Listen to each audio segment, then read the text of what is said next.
Bismillahirrahmanirrahim. Assalamualaikum warahmatullahi wabarakatuh. Alhamdulillahirabbil alamin wa bihi nasta'inu ala umuri dunya waddin wa ala alihi wa sahbihi ajmain, amma ba'du. Puji syukur mari kita panjatkan kehadirat Allah Subhanahu wa taala yang telah memberikan kita nikmat sehat dan iman. Senantiasa dalam akhirnya kita semua bisa berkumpul kembali dalam rangka diseminasi CGP atau menyebarkan pemahaman dan penerapan pengalaman budaya positif. Bersama saya yakin CGP Angkatan 9 Kabupaten Tasikmalaya.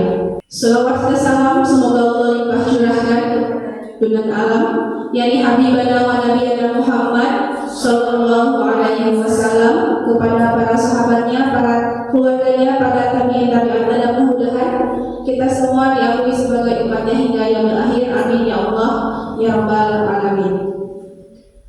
Saya ucapkan terima kasih kepada Bapak Ibu serta Ibu Kepala Sekolah yang telah menyempatkan hadir dalam rangka diseminasi CGP ini. Yang terhormat Ibu Kepala Sekolah SMP Yapda Sayong, yang kami hormati Bapak Ibu serta staf TU SMP Yapda Sayong. Alhamdulillah dalam kesempatan ini saya akan melaksanakan diseminasi terkait dengan menyebarkan pemahaman dan penerapan pengalaman budaya positif di sekolah, tentunya dalam rangka pendidikan guru penggerak Angkatan 9 Kabupaten Tasikmalaya. Apakah Bapak Ibu setuju dengan pernyataan ini? Pemberian hukuman dapat mendisiplinkan siswa.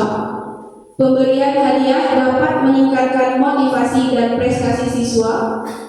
Guru harus mempunyai solusi untuk menyelesaikan masalah dan guru berperan sebagai teman siswa. Apakah Bapak Ibu setuju dengan pernyataan ini? Setujunya di sebelah mana, Bu Erza? Semuanya. Oke, kita lihat ya. Adapun rancangan tindakan aksi nyata di sini, yang pertama, latar belakang masalahnya adalah murid tidak menyukai peraturan, karena jika mereka melanggar peraturan maka akan mendapatkan hukuman yang cenderung mempermalukan dirinya atau menyakitkan bagi dirinya sendiri atau orang lain. Adapun tujuan aksi nyata ini yaitu menciptakan murid yang merdeka dan disiplin diri yang kuat, kemudian menumbuhkan budaya positif di sekolah dengan meyakini nilai-nilai kebajikan atau universal. Apa itu budaya positif? Budaya positif di sini adalah adanya perubahan paradigma terkait dengan disiplin positif itu sendiri, kemudian nilai-nilai kebajikan, keyakinan kelas, motivasi, perilaku manusia, segitiga restitusi, kemudian posisi kontrol guru, disiplin positif, dan kebutuhan dasar manusia itu sendiri. Ini semua adalah ruang lingkup dari budaya positif yang memang tidak kita sadari, setidaknya harus kita terapkan di sekolah agar tercipta positif itu sendiri. Yang pertama ada perubahan paradigma teori kontrol menurut Dr. William Glasser. Yang pertama, ilusi guru mengontrol murid. Artinya di sini bahwa guru itu berhak atas semua tindakan ataupun perilaku murid. Ini yang nanti kita akan bahas apakah memang seperti itu atau tidak. Kemudian ilusi bahwa semua penguatan positif efektif dan bermanfaat, apakah benar atau tidak. Penguatan di sini mungkin bisa motivasi, pujian, penghargaan, atau bahkan hukuman. Kemudian ilusi bahwa kritik dan membuat orang merasa bersalah dapat menguatkan karakter. Terjadi ketika misalnya murid kita melakukan tindakan pelanggaran, kadang kita selalu menyalahkan murid tersebut tanpa tahu kenapa mereka melakukan hal tersebut. Itu mungkin nanti akan berefek kepada murid bahwa kenapa saya merasa bersalah melakukan hal itu, tanpa tidak tahu asal usulnya atau latar belakang mereka melakukan seperti itu. Kemudian ilusi bahwa orang dewasa memiliki hak untuk memaksa. Ini yang sering saya tekankan bahkan ketika sholat duha ataupun upacara ataupun kebiasaan yang lain, bahwa anak-anak itu atau wanita itu memang belum sepenuhnya sadar apa yang mereka lakukan itu tentunya harus diniatkan oleh diri sendiri, bukan karena paksaan dari kita. Termasuk pembiasaan duha, kalau diingatkan ataupun sholat duhur, bahwa itu adalah kewajiban. Apa yang akan kita tanam itu yang akan kita tuai. Mungkin seperti itu ibaratnya Bapak Ibu. Kemudian di sini bagaimana paradigma stimulus respon dan teori kontrol? Di sini ada perbandingannya Bapak Ibu. Yang pertama itu stimulus dengan respon. Di sini adalah realitas atau kebutuhannya sama. Sudah jelas, murid adalah makhluk yang unik atau berbeda dengan karakteristik masing-masing, otomatis tidak akan sama. Apakah dari penanganannya atau dari pembelajarannya. Kalau teori kontrol, ini kebutuhannya berbeda. Maka ada yang namanya dengan pembelajaran berdiferensiasi. Kalau misalnya kita dalam pembelajaran atau misalnya dalam penanganan terhadap siswa atau murid yang memang melanggar peraturan, itu ada tahap-tahap yang perlu dilakukan. Kemudian semua orang melihat hal yang sama. Artinya kita di sini mungkin berpandangan sempit tanpa pandangan dari orang lain. Itu teori stimulus respon. Kalau misalnya teori kontrol dengan dunia ataupun teori kontrol yang kita gunakan, setiap orang memiliki gambar yang berbeda. Artinya kita sebagai guru tidak hanya mampu untuk menerima masukan dari rekan sejawat ataupun rekan kita ataupun kepala sekolah atau atasan, tetapi juga dari anak-anak kita. Kemudian kita mencoba mengubah orang agar berpandangan sama dengan kita. Dari sini berarti kita memaksa ya, masih dengan memaksa. Beda dengan yang dari kontrol. Kita berusaha memahami pandangan orang lain tentang dunia kita mau seperti apa. Jadi di sini mungkin lebih ke kolaborasi, kemudian terbuka menerima masukan ataupun pendapat dari orang lain. Kemudian perilaku buruk dilihat sebagai suatu kesalahan. Seperti yang tadi saya bilang, kita belum tahu apa latar belakang siswa atau murid tersebut melakukan tindakan atau pelanggarannya. Begitu pula dengan kita, kalau misalnya kita tidak masuk kelas ataupun tidak bisa mengikuti pembelajaran, mungkin kita bisa menjelaskan kenapa tidak bisa mengikutinya. Orang lain bisa mengontrol saya, hanya Anda yang bisa. Betul. Artinya kontrol terhadap diri kita itu kita sendiri, tidak bisa dipaksakan oleh orang lain. Kemudian saya bisa mengontrol orang lain, kita tidak bisa, kecuali orang lain tersebut terbuka dan mau menerima masukan ataupun ajakan dari kita. Lalu pemaksaan ada pada saat bujukan datang. Kemudian kolaborasi dan konsensus menciptakan pilihan-pilihan baru. Artinya seperti yang tadi, kita tidak hanya kolaborasi dengan rekan sejawat, atasan ataupun stakeholder yang lain, tapi juga dengan murid-murid kita. Dan di sini pemaksaan ini berarti kita tidak boleh memaksakan pendapat kalau misalnya memang bertentangan dengan orang lain. Artinya seperti yang tadi kembali, tiap orang itu memiliki pandangan atau gambaran masing-masing. Kemudian model berpikir di sini adalah menang atau kalah. Kemudian kalau di sini menang dan menang, artinya kita berambisi tapi tetap berpikiran terbuka dan mau menerima masukan ataupun pendapat dari orang lain. Ini perbandingan dari teori stimulus respon dengan teori kontrol. Di sini ada disiplin positif. Nah, secara umum disiplin positif adalah suatu pendekatan untuk menerapkan disiplin dari dalam diri anak tanpa hukuman dan hadiah. Disiplin perlu diterapkan baik dalam lingkungan keluarga maupun lingkungan sekolah. Dengan menerapkan disiplin positif, diharapkan tindak kekerasan dapat dihindari. Pendekatan disiplin positif bukan mengenai anak atau peserta didik secara langsung, melainkan bagaimana cara orang dewasa yang memberikan dampak dan pengaruh positif kepada anak atau peserta didik. Menitik beratkan pendekatan yang positif tanpa kekerasan, memotivasi, merefleksi kesalahan, menghargai, membangun logika dan bersifat jangka panjang. Nah, di sini disiplin yang positif yang dimaksud adalah pendekatan yang dilakukan agar mendorong tumbuh kembangnya motivasi intrinsik anak. Apa itu motivasi intrinsik anak? Yaitu yang tadi tanpa paksaan, ya, dengan sadar mereka melakukan kebiasaan, dengan sadar mereka melakukan pembelajaran dengan baik, itu yang diharapkan dari disiplin positif, sehingga tidak ada hukuman ataupun hadiah. Kenapa?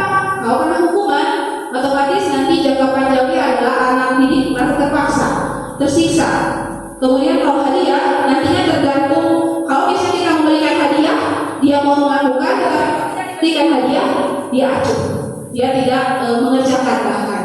Nah, itulah satu problema yang kita hadapi sekarang, bukan hanya saya saja, tetapi kita berbagi pengalaman di lapangan, di dalam kelas maupun di luar kelas.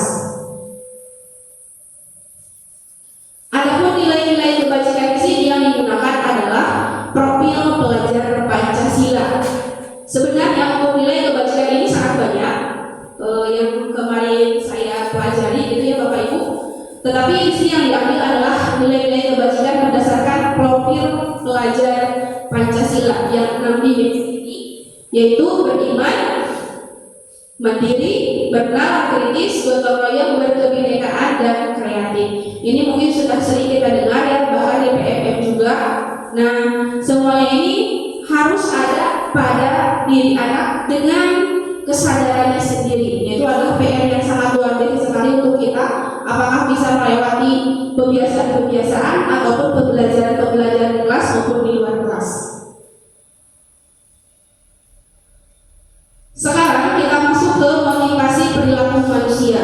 Di sini ada 3 yang menjadi garis besarnya, yaitu menghindari hukuman, penghargaan atau hadiah, dan ingin dibutuhkan. Kalau di sini menghindari hukuman, artinya murid itu seperti contohnya saja ketika duha, anak-anak kalau misalnya kita sudah ada, baru mereka mengerjakan, berarti itu menghindari hukuman, bukan atas motivasi intrinsiknya itu yang tadi saya bilang. Jadi belum kesadaran masih walaupun ada sebagian yang memang sudah merasa bahwa itu adalah untuk saya, manfaatnya untuk saya bukan buat orang lainnya. Itulah yang mungkin kita harus pelajari terkait menghindari hukuman ini dari anak kita atau bahkan kita sendiri sebagai pendidik. Kemudian penghargaan atau hadiah seperti yang tadi. Kalau misalnya diberi ujian, itu kan sama ya penghargaan. Penghargaan di sini bukan hanya benda ataupun misalnya uang, tetapi ucapan pujian itu sama, akan membuat anak merasa tergantung. Kalau misalnya kita tidak memberikan pujian atau penghargaan itu atau hadiah, maka mereka tidak akan melakukan apa yang kita suruh. Padahal itu sudah menjadi kebiasaan ataupun kewajiban dia sebagai murid. Kemudian ingin dibutuhkan, mungkin agak caper gitu ya, agak caper. Jadi kalau misalnya merasa dibutuhkan, dia bisa show time. Kalau tidak ya biasa saja. Ada yang memang seperti itu. Nah, di sini ada bedanya hukuman, konsekuensi, dan restitusi. Untuk saya, sebenarnya restitusi ini adalah kata yang baru. Itu yang saya pelajari di modul ini. Di modul yang pertama, kata-kata restitusi. Untuk konsekuensi, mungkin Bapak Ibu juga sering mendengar, tetapi seperti apa macamnya, tindakannya seperti apa. Kalau hukuman itu sudah sering kita mendengar, kalau misalnya melanggar tata tertib atau peraturan otomatis dihukum. Seperti itu ya. Nah, apa bedanya? Di sini ada identitas gagal atau identitas sukses. Kalau identitas gagal, semuanya diterapkan dengan pola hukuman. Kalau identitas sukses itu ada yang menggunakan konsekuensi, ada yang menggunakan restitusi. Walaupun sebenarnya ketika kemarin selama pembelajaran dari maupun pakarya, itu yang yang masih saya bingung itu adalah macam mana atau apa bedanya antara restitusi dengan konsekuensi itu, karena hampir mirip. Kalau kita lihat di sini hanya materi saja, padahal kenyataannya mau seperti apa gitu tindakannya. Kalau hukuman kan sudah jelas, seperti misalnya kalau misalnya terlambat, silahkan push up sesuai dengan jam, misalnya 5 menit misalnya, atau misalnya berdiri 5 kali sekarang 5 menit, seperti itu kan kalau kesiangan. Atau misalnya tidak mau diam di kelas, ada yang memang misalnya suruh di depan berdiri angkat satu kaki, misalnya itu kan berarti hukuman kan. Nah itu kan sudah jelas berupa apa juga hukuman. Tetapi kalau konsekuensi dari restitusi ini mungkin juga seperti apa, itu yang akan kita bahas sama-sama. Nah di sini hukuman itu adalah nantinya murid atau anak belajar menyembunyikan kesalahan karena mereka mau dihukum. Kalau konsekuensi, murid atau anak belajar taat peraturan. Kalau restitusi, murid atau anak belajar memecahkan masalah. Seperti kemarin kita kasus 2 orang itu ya, berisma ya. Nah kita tanya tuh kenapa seperti itu. Kemudian bagaimana cara mereka menyelesaikan masalah, itu namanya adalah salah satu bagian dari restitusi. Mungkin kita sudah melaksanakan yang namanya konsekuensi dengan restitusi. Hanya saja kata-kata restitusi itu baru sekarang saya dapatkan, itu pun dengan langkah-langkahnya. Padahal itu sudah kita laksanakan di sekolah, gitu ya. Kemudian hukuman itu mencoba mengontrol anak dengan penguatan negatif. Kalau konsekuensi mencoba mengontrol anak dengan penguatan positif. Kalau restitusi, anak paham bahwa dirinya sendiri yang pegang kendali kontrol. Contoh seperti kemarin, apa yang harus diperbaiki? Kata Ilham dengan Nepa, menahan emosi. Itu adalah satu pembahasan masalah yang ditawarkan atau yang ada secara sadar oleh diri sendiri. Kemudian tidak boleh bertindak kekerasan, itu ada dengan sadarnya sendiri. Kalau misalnya konsekuensi, berarti kita mengontrol anak itu dengan tidak boleh seperti itu. Beda dengan hukuman, sudah tahu anaknya seperti itu dihukum lagi gitu. Tetapi kadang-kadang memang saya juga seperti itu ya. Sebelum mengenal ini juga saya seperti itu. Ada beberapa kasus kalau misalnya memang anak tersebut keseringan ya, agar ada efek jerah tadinya dengan menggunakan hukuman fisik, tetapi itu memang tidak boleh. Sebaiknya tidak boleh kita pakai restitusi seharusnya. Kemudian memberikan hukuman dampak pada murid itu adalah marah, merasa bersalah, rendah diri, dan mengasingkan diri. Ada yang seperti itu ya. Kemudian kalau konsekuensi kehilangan hak waktu jeda seorang diri dan penahanan. Kalau restitusi, murid atau anak tidak kehilangan waktu, namun bersemangat untuk memperbaiki diri. Seperti ini yang kemarin sekali yang Bu Isma ya, yang kita lakukan itu alhamdulillah berarti restitusinya sudah ada, walaupun mungkin kita baru mengenal yang namanya istilah restitusi. Kemudian tiba-tiba tidak diharapkan atau sangat melukai, kemudian konsekuensinya adalah sudah diketahui masuk akal. Kalau restitusi berupa undangan untuk mengadakan restitusi.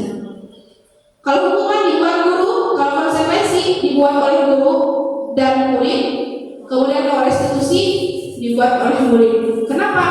Karena di sini restitusi itu adalah tujuannya anak sendiri yang bisa memecahkan masalah. Artinya menyelesaikan masalah yang timbul oleh tingkah lakunya sendiri. Seperti kemarin mungkin ya, alhamdulillah sudah beres, mudah-mudahan tidak ada apa-apa lagi. Kemudian yang terakhir adalah dampak hukuman menyakitkan, betul ya. Guru menjalani konsekuensi dengan menyalahkan, mengkritik, menyindir atau merendahkan. Kemudian konsekuensinya adalah membantu guru menyatakan peraturan, melakukan peringatan dan menerapkan konsekuensi. Sedangkan restitusi menguatkan, guru menyebutkan keyakinan kelas, membimbing kerangka acuan berpikir restitusi murid atau anak. Sudah jelas di sini ya, kita lihat di berita-berita saja banyak siswa-siswi atau anak pelajar yang memang melukai gurunya sendiri. Bahkan yang terhangat saja dikasih, ya kalau dikasih ya kalau tidak salah tidak tahu dulu pasti itu yang orang tuanya tidak menerima anaknya ditegur tatkala sholat berjamaah. Itu ada di berita. Ya, bahkan meminta denda kepada gurunya. Padahal gurunya kalau kita lihat itu bersifat mendidik ya. Mendidik untuk mengajak muridnya melakukan sholat berjamaah, tetapi mungkin tidak menerima, jadinya orang tuanya ya melibatkan polisi, mempidanakan, kemudian meminta denda bahkan. Mudah-mudahan itu jadi perhatian kita, ya, mudah-mudahan jadi perhatian kita. Nah kalau di sini di restitusi itu guru menyebutkan keyakinan kelas. Kalau dulu di kurban itu bukan keyakinan kelas ya Bapak Ibu, tetapi apa? Bukan, apa lagi? Kesepakatan kelas. Padahal hampir sama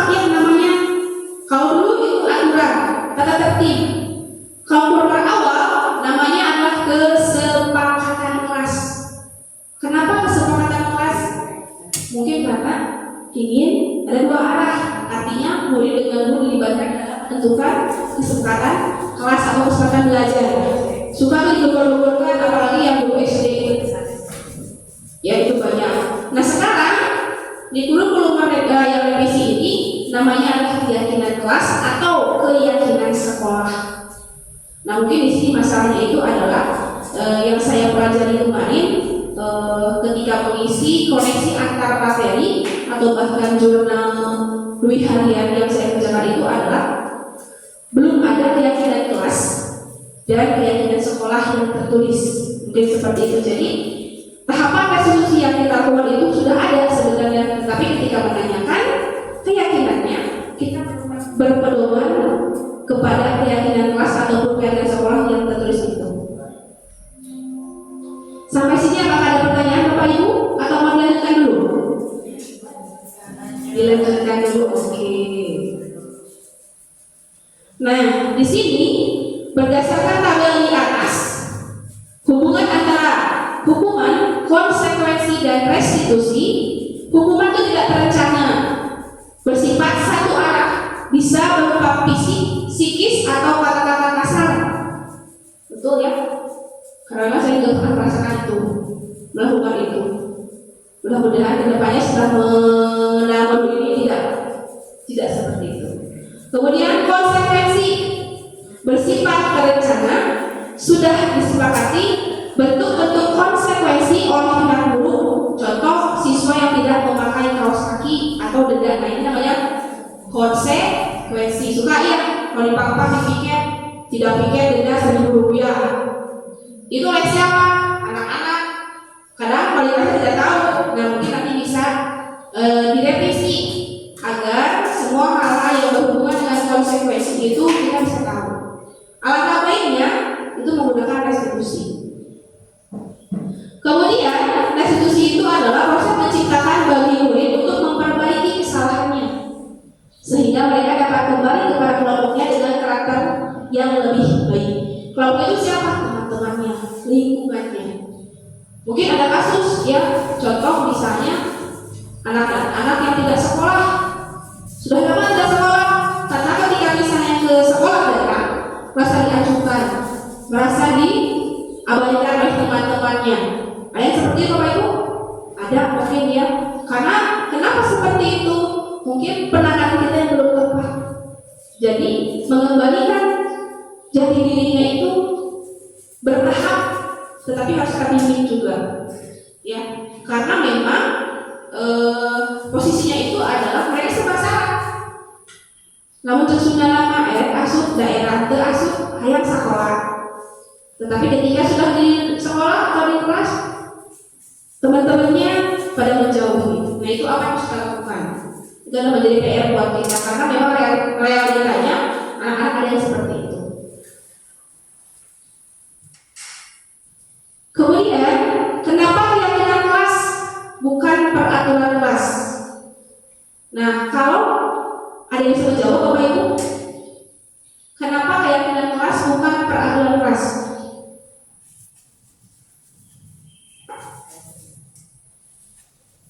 Ada yang bisa menjawab Bapak Ibu? Kalau peraturan berarti lebih ke pembuatan apa? Guru dan siswa kalau keyakinan membuat bersama siswa. Iya. Kalau peraturan kelas itu lebih satu arah, artinya dibuat oleh guru itu sendiri.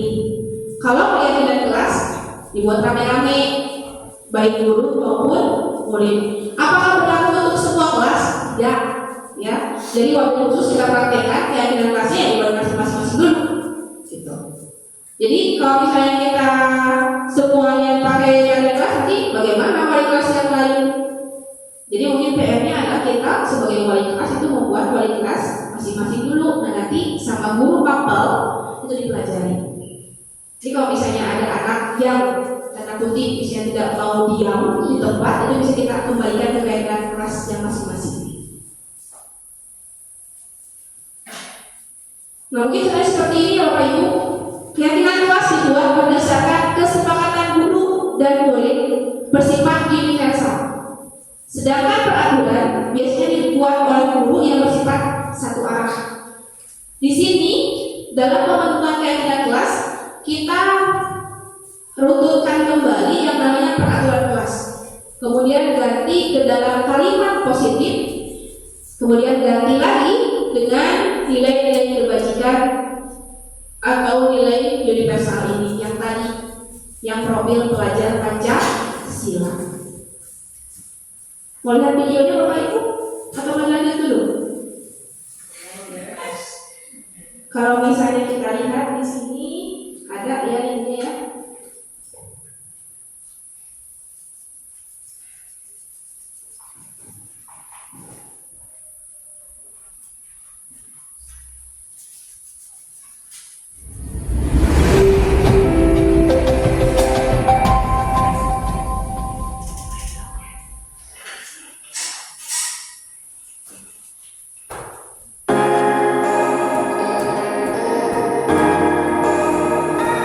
Sampai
Tidak. Mengerjakan PR atau mengumpulkan tugas.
Ya, mungkin ada gambaran Bapak Ibu terkait dengan keyakinan kelas. Apakah sudah pernah diterangkan oleh Bapak Ibu? Terlihat apa bedanya? Terlihat apa yang terlihat? Apa yang terlihat Bapak Ibu? Membuat peraturan bersama siswa. Lalu apa lagi? Tahapannya tadi? Apa tahapannya tadi? Kalau kita lihat di sana, tahapannya apa lagi? Ini ya, betul. Jadi kita buat dulu peraturan kelasnya itu apa? Yang tadi berupa kata larangan. Tidak, maka kata tidak, jangan, yang berupa peraturan. Larangan berarti. Tapi kan kalimatnya apa? Negatif. Nanti kita ubah kemudian menjadi kalimat positif. Seperti yang tadi, tidak boleh buang sampah, berarti menjadi menjaga kebersihan. Atau buanglah sampah pada tempatnya.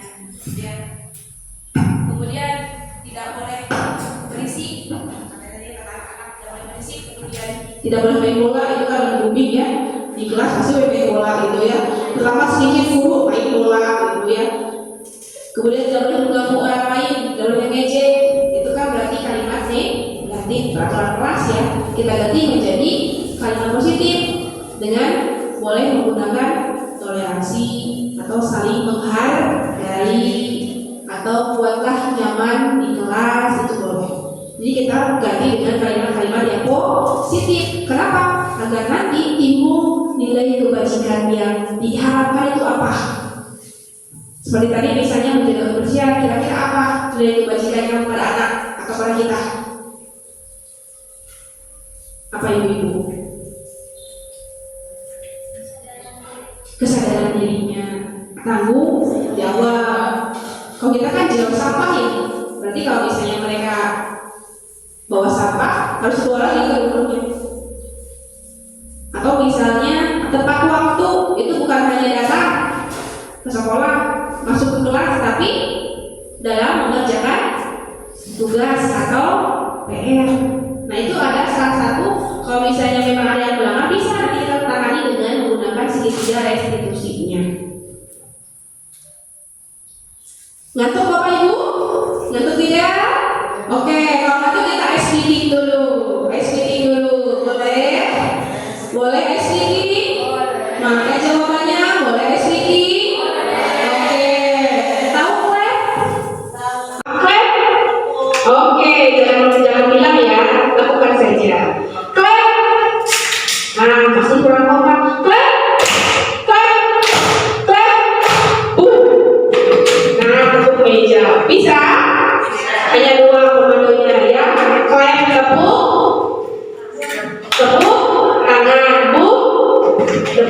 Iya, oh boleh. Siap Bapak Ibu? Siap Bapak Ibu? Oke, ayo. Belum apa-apa sudah kelihatan ya. Sekali lagi, ayo Bapak Ibu siap.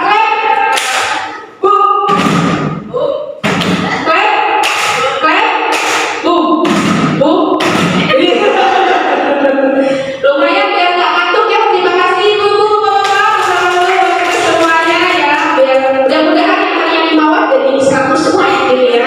Oke, lanjutkan ya bapak ibu. Oke, lanjutkan ya bapak ibu. Di sini pembentukan keyakinan kelas itu sama dengan tadi. Bersifat abstrak, rinci dan konkret. Betul ya, rinci, konkret sesuai dengan keadaan kelasnya.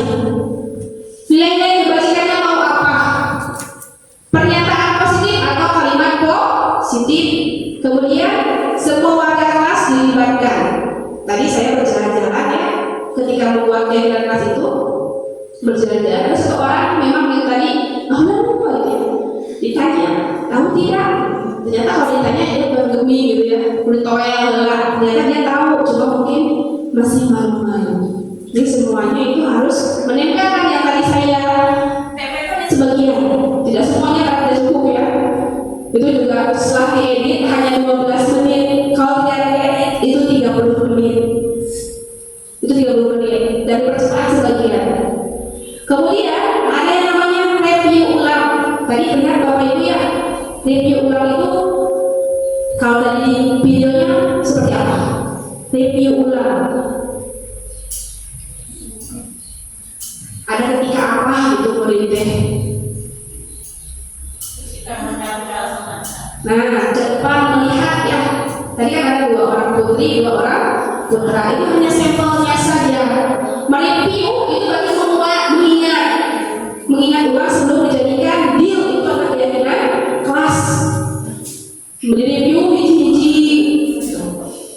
Mungkin nanti bisa ditambahkan atau bisa dikurangi tergantung situasi kelasnya pasti berbeda-beda di tiap kelas. Ya, ada yang lagi seperti itu kan. Berarti nanti keyakinan kelasnya tambahkan apa? Solidaritas atau apa ya kira-kira? Kan suka ada tuh belum istri mah ini ya. Nah, berarti kan itu harus apa itu keyakinan kelasnya nanti? Kemudian tidak terlalu banyak. Kenapa tidak terlalu banyak? Agar mudah diingat. Betul. Seperti bisik saja. Gitu ya. Kalau terlalu banyak, bahkan bukan anak saja, kita saja tidak tahu gitu kalau terlalu panjang ya, makanya jangan terlalu banyak. Lanjutkan Bapak Ibu. Nah ini yang tadi ya, alhamdulillah sudah selesai. Lanjut di sini ada kebutuhan dasar manusia. Nah, Bapak Ibu ada yang tahu apa itu kebutuhan dasar manusia?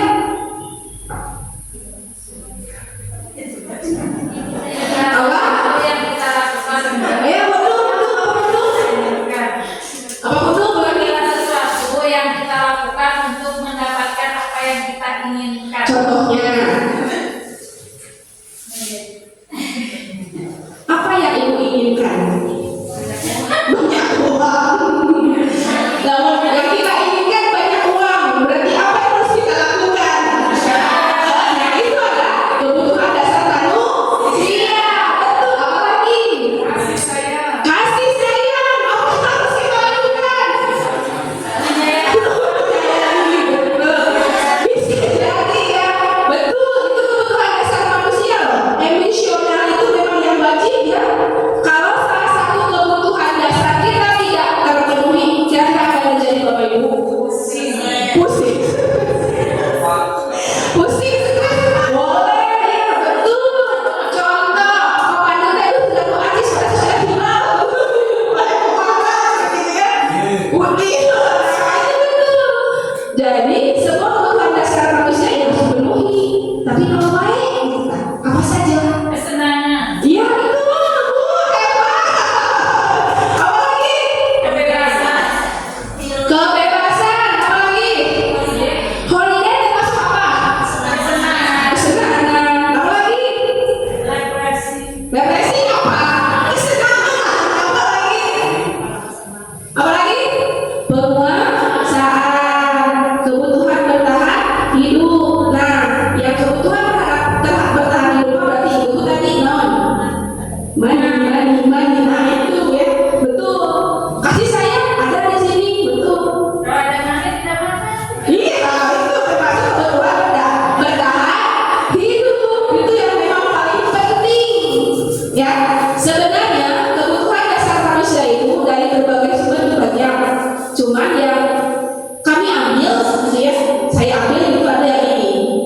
Jadi kebutuhan dasar manusia itu adalah sesuatu yang kita lakukan untuk mendapatkan apa yang kita inginkan.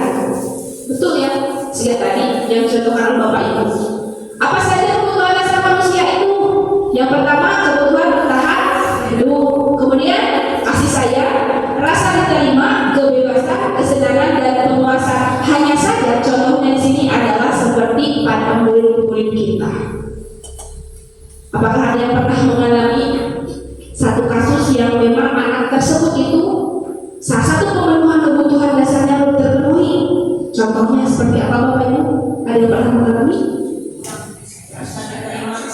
Oke, bagaimana Bu Wiwin? Jadi ada anak yang pernah merasa tidak diterima oleh teman-temannya, misalkan tidak diajak main, tidak diajak ngobrol gitu. Akhirnya si anak ini ingin pindah kelas, seperti itu. Ya, berarti Akibat dari pemenuhan kebutuhan rasanya tidak diterima, tidak terlengkapi, sehingga inilah. Ada lagi yang lain Bapak Ibu mungkin? Ada lagi yang lain? Contoh realnya Bapak Ibu kan ini wali kelas nih atau di kelasnya orang tuanya. Ada lagi tidak yang menemukan pas jam saya ini seperti ini anaknya? Ada? Tadi budanya mau bilang ya saya tanya budanya dengan Bapak Ibu. Bagaimana contohnya Bapak Ibu? pakai ini coba. Ya contohnya hampir sama tadi apa yang dikatakan oleh Bu Wiwin gitu. Jadi ya anak-anak yang memang di kelasnya itu tidak apa ya, kurang diperhatikan gitu. Dan juga yang tadi ya contohnya yang seperti itu tadi yang kata Bu Wiwin juga, sehingga penyebabnya itu kan anak tidak nyaman ya efeknya itu pindah kelas gitu. Karena tidak nyaman itu seperti rasanya. Baik, terima kasih Pak Pandu. Mungkin ibu-ibu ini yang masih muda-muda kece-kece mungkin ada salah satu kasusnya gitu yang memang agak berlainan dengan yang dialami oleh Bu Wiwin atau Pak Pandu mungkin. Ada? Bu Mel, ya? Bu Risma mungkin, Bu Nia, Bu Esa, Mbak Bu Dita. Kasih sayang sih. Contohnya kalau di kelas itu kalau murid yang kurang perhatian, jadi dia itu di kelas itu lebih ke cari perhatian bukan seperti apa? Lebih ke ya cari perhatian, lebih banyak bertanya seperti itu. Lalu lebih ke mengganggu teman-temannya. Lalu apa yang ditawarkan itu atau yang ibu tanyakan kepada murid terkait dengan masalah yang tadi? Bagaimana ibu menanggapi itu? Apa? Bertanya gitu atau apa? Ya lebih ke bertanya sih itu, kenapa kamu selalu mengganggu teman-teman seperti itu? Tadi sudah terbuka mungkin yang ibu ya? Ya. Ada Ada perubahan? beberapa tidak seperti tidak Semuanya. tidak semuanya. Sekarang bagaimana? Ada perubahan atau tidak? Yang dilihat sih belum ada. Oh, udah ada. Oke. Baik, terima kasih Bu Meli atas praktik baiknya ya. Itu pengalaman yang berharga ya. Terlebih kalau misalnya memang ibu-ibu guru muda ini nih, itu masih semangat gitu dan masih ingin tahunya mengeksplornya akan lebih dari kita yang memang mungkin sudah 10 tahun gitu ya. Ada masanya gitu ya. Nah, yang harus diingat adalah perubahan yang terjadi tidak instan, harus berproses ya, tetapi itu sudah menjadikan pengalaman dari pembelajaran. Nah di sini betul ya tadi kebutuhan manusia.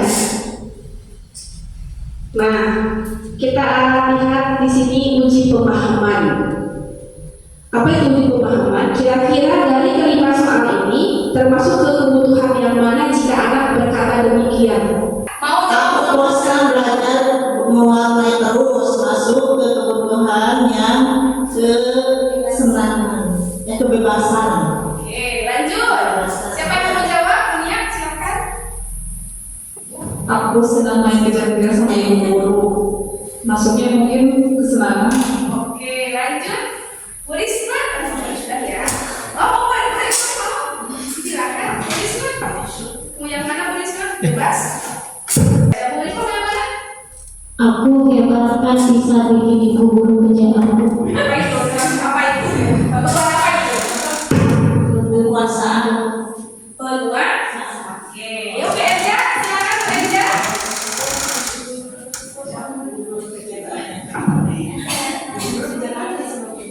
So, yang belum yang mana Bapak Ibu? Satu dan empat. Oh, Mary semangat sekali. Jauh lagi Mary. Ayo. Aku bersyukur bisa sekolah, mungkin masuk ke kebutuhan kita hidup. Oke, lanjut. Terakhir, siapa yang mau jawab? Nomor 4, ibu guru kejar aku sebab ibu sayang sama aku. Ayo, udah dia, aku udah dia.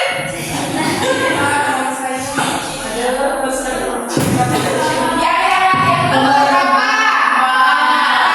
Udah dia. Nomor 4, ibu guru kejar aku sebab ibu sayang sama aku. Kasih sayang berarti. Oke, tepuk tangan untuk semuanya. Betul ya. Aku bersyukur bisa sekolah. Berarti itu kebutuhan untuk bertahan hidup. Aku bosan belajar mewarnai terus, berarti kebebasan. Aku senang main kejar-kejaran sama ibu guru. Itu berarti kesenangan. Karena aku senang ya. Betul. Ibu guru kejar aku sebab ibu sayang sama aku. Oke, berarti kasih sayang. Aku hebat kan? Bisa bikin ibu guru kejar aku penguasa. Dari tiap soal ini sudah terbayang ya kalimatnya seperti apa, kemudian dilontarkannya seperti apa, dan nanti kebutuhan dasar yang mana yang belum atau yang harus dipenuhinya. Kemudian kita masuk ke 5 posisi kontrol. 5 posisi kontrol ini kita sebagai guru atau pendidik. Ada yang menjadi penghukum, ada yang pembuat rasa bersalah, ada yang menjadi teman, ada yang menjadi pemantau, dan ada yang menjadi manajer. Kira-kira menurut Bapak Ibu, di manakah posisi kita sekarang?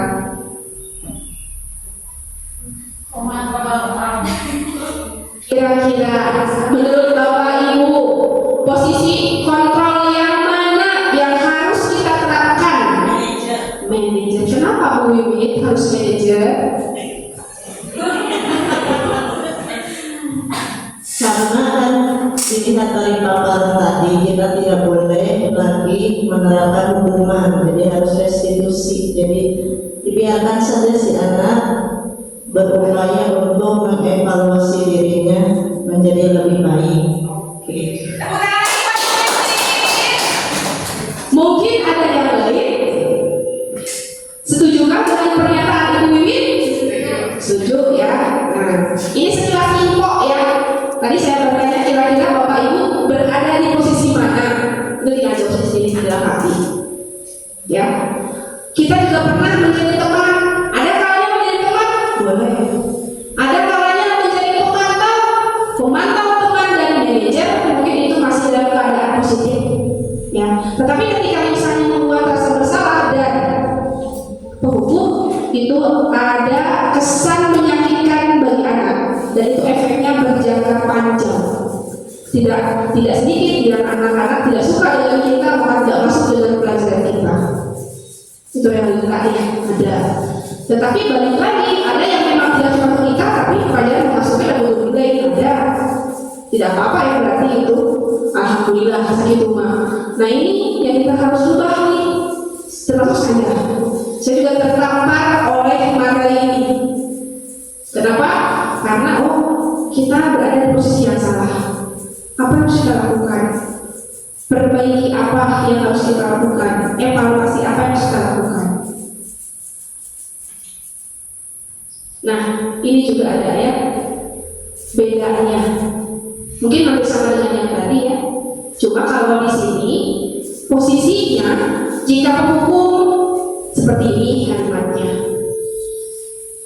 Kata wis Bapak Ibu. Kemudian kalau pembuat merasa bersalah, seperti ini contohnya. Kamu sudah mengecewakan ibu.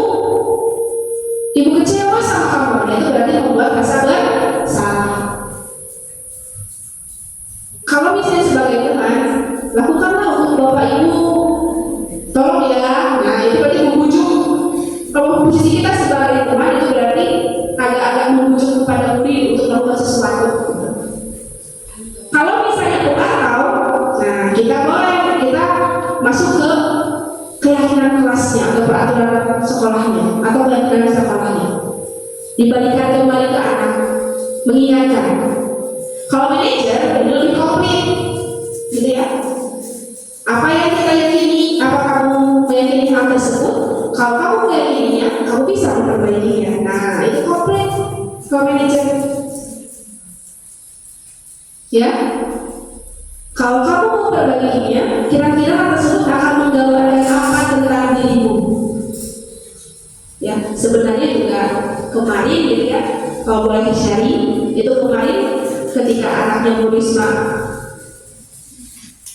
timbul, ya, saya mencoba menerapkan ini. Tidak hanya ngomong kesedihan ketika sekarang sama. Kenapa? Karena mungkin belum terbiasa. Ya, kemudian tambah lagi mungkin siswanya itu lagi melakukan pelanggaran yang sama dan berulang. Terkadang, gitu ya, kita suka jenuh. Kenapa tidak ngefek gitu, tidak ngefek kepada anak itu, terus jadi berbalik. Tetapi ketika kita memposisikan sebagai manajer, alhamdulillah kemarin Indonesia tidak terdengar lagi, alhamdulillah. Nah yang terakhir Bapak Ibu ya, ada yang namanya segitiga restitusi. Pernah mendengar Bapak Ibu? Belum ya? Iya, ini juga materi yang saya dapatkan dan luar biasa. Segitiga restitusi adalah proses menciptakan kondisi bagi murid, maaf ya typo, untuk memperbaiki kesalahan mereka sehingga mereka bisa kembali pada kelompok mereka dengan karakter yang lebih baik atau kuat. Segitiga restitusi ini membantu murid menjadi lebih memiliki tujuan, disiplin positif, dan memulihkan dirinya setelah berbuat salah. Melalui pendekatan restitusi, ketika murid berbuat salah, guru akan menanggapi dengan mengajak murid berefleksi tentang apa yang dapat mereka lakukan untuk memperbaiki kesalahan mereka sehingga mereka menjadi pribadi yang lebih baik dan menghargai dirinya. Sudah jelas ya, ini berarti komplit segitiga restitusi dengan manajer. Nah, seperti apa contohnya? Atau apa langkah-langkahnya? Ini ada 3, namanya juga segitiga ya. Berarti ada berapa langkah Bapak Ibu? Ada berapa langkah? 3. Namanya juga segitiga. Segitiga berarti 3. Apa saja di sana langkah-langkahnya? Ini apapun itu? Menstabilkan identitas. Bagaimana kalimat-kalimatnya? Ini tidak ada manusia yang sempurna. Setiap orang pernah melakukan kesalahan. Dewasa sekali ya Bapak Ibu ya. Ya memang seperti itu. Walaupun anak muda tapi juga dewasa gitu ya. Kemudian validasi tindakan yang salah. Apa maksudnya? Kita bertanya kepada anak, apakah kamu yakin kesalahan kamu? Kunaon gitu? Pertanyaannya, kamu tentu punya alasan berbuat demikian. Adakah cara yang lebih efektif? Nah, seperti kemarin, menahan emosi, tidak memakai kekerasan. Itu kan pernah besti ya, satu kampung ya, padahal. Kemudian menanyakan keyakinan apa yang disepakati? Bayangan tentang kelas yang ideal, atau kita tawarkan kepada anak bagaimana cara kamu memperbaiki kesalahan ini. Ya, sebagai contohnya di sini kita lihat videonya ya Bapak Ibu.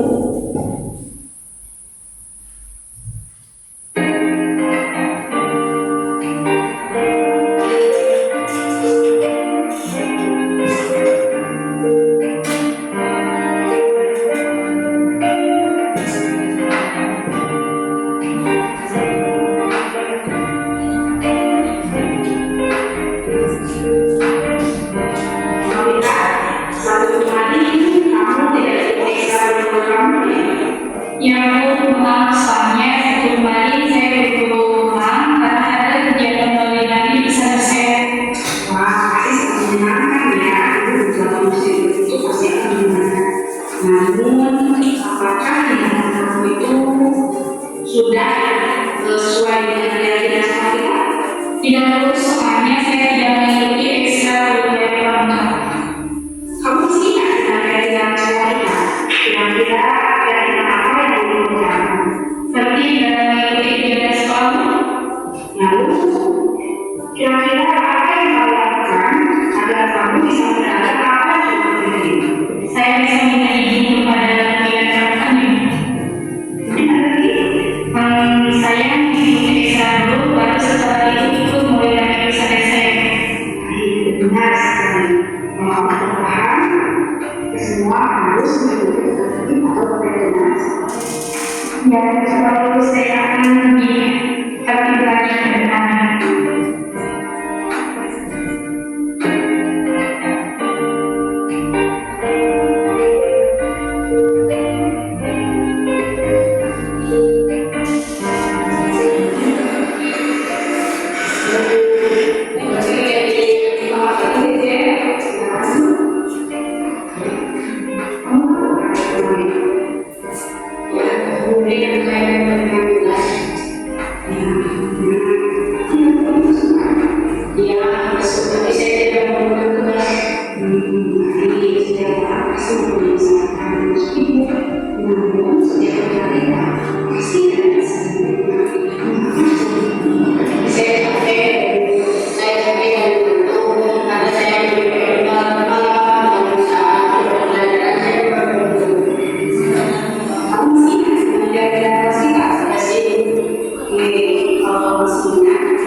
Baik Bapak Ibu, sudah terlihat bedanya ya?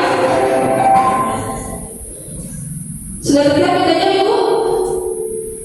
Contoh dari penerapan segitiga restitusi. Ada yang pernah melakukan hal yang sama mungkin? Walaupun kita belum tahu bahwa itu namanya adalah gitu. Kita tak pernah melakukan itu. Pernah tahu itu termasuk ke dalam segitiga restitusi. Saya juga ketika sharing dengan teman-teman CGP lain mau mengungkapkan bahwa tindakan itu sudah saya lakukan gitu dengan rekan-rekan, dengan bapak ibu guru yang lain, dengan kepala sekolah terkait dengan misalnya penanganan dari anak-anak kita, walaupun kita tidak tahu bahwa itu namanya adalah segitiga restitusi.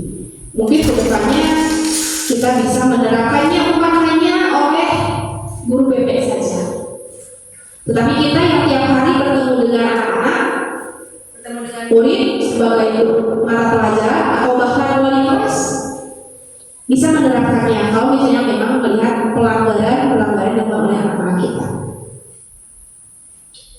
Demikian Bapak Ibu yang dapat saya sampaikan. Sebelum ditutup, apakah ada yang bisa atau ada yang belum bisa dipahami? Ada mungkin yang bertanya, silakan. Saya bagi dua termin saja ya, satu termin 2 orang untuk tiap pertanyaan. Maka Bapak Ibu. Silakan Ibu Wiwin.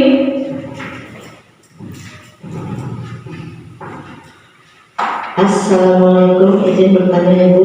Ya, silakan Ibu. Jadi yang tadi dijelaskan, kita sebagai guru itu kan dianjurkan untuk mendidik anak secara demokratis ya. Tapi juga jadi tidak boleh memberi hukuman, tapi tidak juga mungkin memanjakan ya, karena kalau dimanjakan tetap akan mempengaruhi masalah sosial dan perilakunya juga. Jadi apa saja kriteria disiplin positif itu?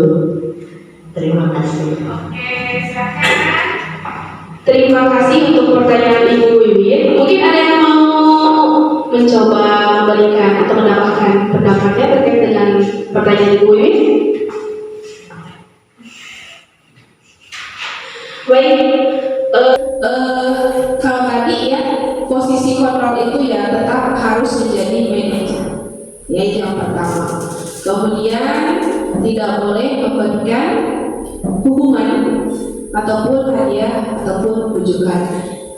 Kriteria disiplin positif yang baik itu ya, kalau misalnya disiplin positif itu sudah menjadi budaya positif yang baik, utamanya adalah anak-anak dan kita sebagai warga sekolah itu harus memunculkan yang namanya motivasi intrinsiknya terlebih dahulu, agar setiap keyakinan kelas maupun keyakinan sekolah yang kita buat itu dapat dilaksanakan dengan sesadar-sadarnya, sehingga tidak ada nanti paksaan, bujukan, hadiah, bahkan hukuman kalau misalnya motivasi intrinsiknya itu sudah timbul. Apa itu motivasi intrinsik Bapak Ibu tadi?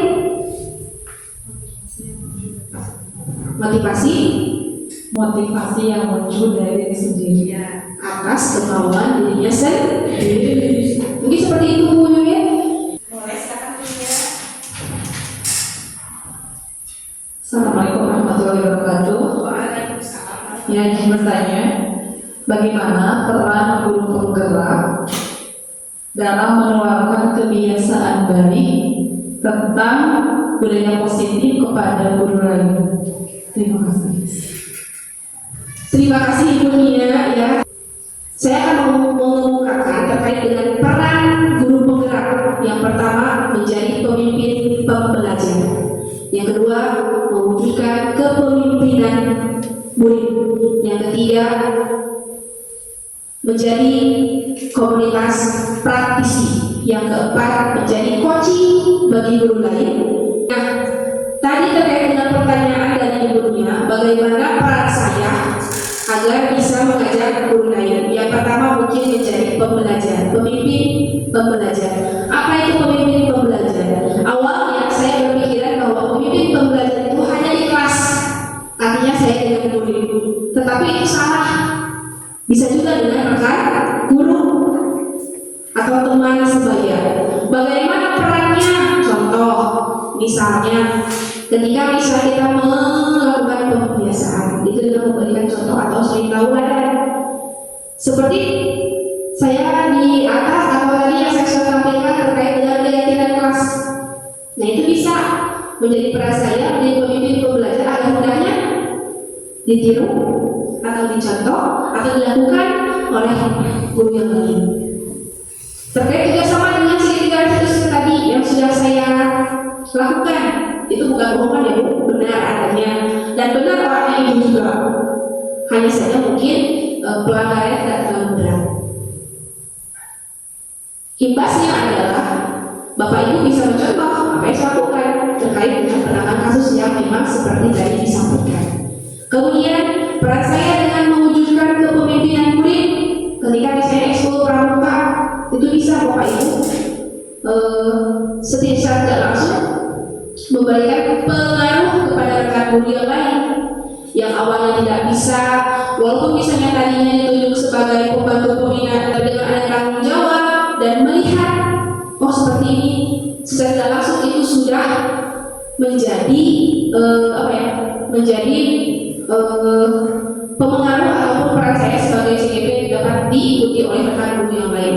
Atau contoh yang konkretnya itu ketika saya membuat literasi kelas, itu betul kembali bertanya ya,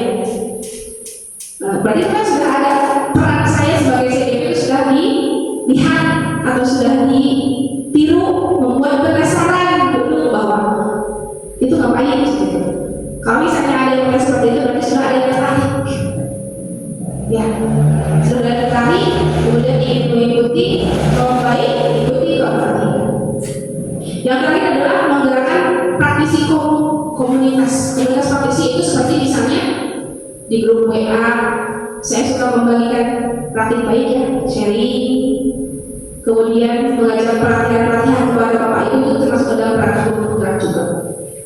Mungkin seperti itu Bu Nia. Assalamualaikum warahmatullahi wabarakatuh. Sebelumnya tepuk tangan dulu untuk Bu Yati. Terima kasih ya. Yang pertama mungkin akan sedikit saya menyampaikan rekan-rekan semua.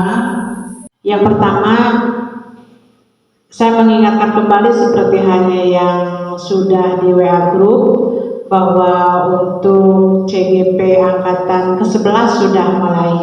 Ya, kenapa kita tidak untuk mencoba? Gitu ya. Kenapa kita untuk mencoba? Jangan sampai beginilah, ningali aku CGP mendekati capek dan sebagainya. Tapi di balik capek itu ada ilmunya di sana. Gitu ya. Tapi di balik capek itu ada ilmu di sana. Jadi untuk saya tidak menjadikan Bapak dan Ibu bawahan dan sebagainya, kita adalah teman ya, teman juang untuk mencerdaskan anak bangsa ya. Untuk itu saya sekali lagi, kenapa tidak dicoba? Coba aja dulu gitu ya. Dicoba dulu, jangan melihat tapi lihatlah ilmunya. Baru berapa bulan ini Bu Yati mengikuti CGP, kita sudah bisa melihat inilah hasilnya. Dan saya yakin bahwa apa yang menjadi keluh kesah Bu Yati selama ini, tapi itulah ilmu gitu loh ya. Tapi ilmu. Karena kalau ada apa-apa kan, itulah. Tapi kan, tapi ilmu. Karena kalau ada apa-apa kan, itulah. Tapi kan pada akhirnya Bu Yati menikmati dengan semua ilmunya. Dan ini sekali lagi tidak hanya untuk kemajuan sekolah, tapi yang terpenting adalah untuk kemajuan diri kita sendiri gitu lah. Mumpung ada kesempatan, sekali lagi mangga. Di balik semua keluh kesah, di sanalah ada mutiara yang tersimpan ya. Mudah-mudahan itu menjadi bekal untuk kita semua. Dan yang terpenting mungkin siapa tahu ke depannya untuk mengikuti misalkan ada hal lain karena kita telah dapat menjadi CGP, mungkin untuk hadir kita ada hal yang tidak usah mengikuti karena kita ini sudah. Nah, itulah jadi harus lebih panjang pemikiran kita ke depan. Jangan hanya melihat capek ngumpul ya. Jangan hanya melihat capek ngumpul, kita sama-sama semangat untuk memajukan diri sendiri khususnya, dan mudah-mudahan seperti halnya tadi bagaimana cara pengibasan untuk teman-teman. Nah, ini adalah salah satu cara kita, seperti ini adalah cara kita, dan mungkin di lain waktu, di lain kesempatan Bu Yati akan mengenalkan untuk kita bagaimana sebenarnya tadi guru udah mulai. Saya yakin guru-guru yang lain, wali kelas yang lain, oh ini di wali kelas Bu Yati kayak seperti ini, kenapa kita enggak? Nah, misalnya begini, kalau satu kesempatan kita mengunjungi sekolah lain ya, studi kasus dan lain sebagainya, kenapa kita tidak coba kunjungi kelasnya Bu Yati? Kecil-kecilan aja dulu, kunjungi kelasnya Bu Yati, oh seperti ini, bagaimana di kelas kita juga kan seperti itu ya. Insya Allah sekalipun satu orang yang masuk di CGP untuk yang kemarin angkatan 9, mudah-mudahan ini menjadi satu modal untuk kemajuan kita bersama. Jadi Bapak Ibu jangan sungkan-sungkan ya untuk menanyakan ke Bu Yati, karena Bu Yati juga ada tugasnya untuk mengimbaskan ilmunya kepada teman-teman yang lainnya. Yang selanjutnya Bapak dan Ibu semuanya, tentu kebersamaan ini, keberhasilan ini tidak bisa oleh satu dan dua orang ya. Tidak bisa untuk satu dan dua orang. Yang sampai kita terpaku pada misalkan begini, ada gurunya, ada uang kasetnya, ada BP-nya, tapi mari kita untuk belajar bersama. Karena siapa tahu Bapak dan Ibu kita tidak tahu ke depan kita akan dimana dan seperti apa. Andai kan semua ilmu sudah mumpuni, dimanapun nanti kita berada, insya Allah kita akan baik-baik saja. Ya. Demikian Bapak dan Ibu semuanya, terima kasih. Mudah-mudahan ini ilmu yang bermanfaat untuk kita semua. Assalamualaikum warahmatullahi wabarakatuh.